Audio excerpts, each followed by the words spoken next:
Lalu dia berbalik, berjalan keluar. Kali ini Barry memperhatikan kakinya. Lelaki itu berjalan dengan cara diseret. Kakinya tertatih-tatih ke arah pintu.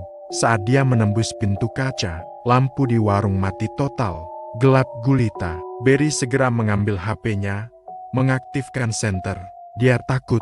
Dia berniat keluar dari kasir untuk menyalakan genset yang ada di belakang warung. Tapi sebelum dia bergerak, dia mendengar suara